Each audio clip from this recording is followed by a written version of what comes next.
Kumbaga naghanap ako ng the honest man. Ano ba yung tao nagdadala ng lantern baski araw? Wala pa akong makita.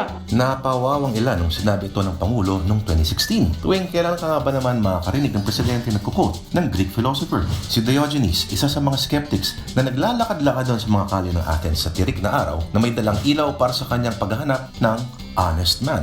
Honesty, katapatan, is the best policy, sabi nga ni Benjamin Franklin. Pero ayon sa ilan, Hindi dapat nagiging issue ang honesty. ngayon, gusto ko malaman, paano tayo humantong sa punto na pinagtatalunan na natin ang halaga ng pagiging tapat at totoo ng mga naglilingkod sa gobyerno? Will you vote for an honest candidate? As a voter, Yeah. I'd rather not say anything about election. Simpleng tanong lang na masasagot ng oo o hindi. Naging komplikado at kilometric pang paliwanag, takot lang nila kay Inday. Pero may mga nagsasabi na nagiging practical lang daw at realistic si Sara Duterte. Kumbaga, huwag na tayong magplastikan pa. Lahat ng mga tao mula sa ordinaryong mamamayan hanggang sa pinakamataas sa politiko, hindi naman daw laging nagsasabi ng totoo.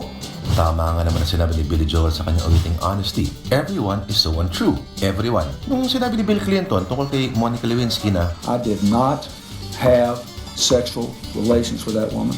o pag may nagsabing Kayo ang boss ko.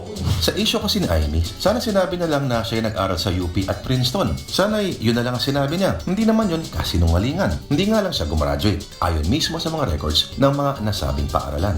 Honesty, parang ganito. Bawal manigarilyo dito. Aba, hindi naman ako naniligarilyo.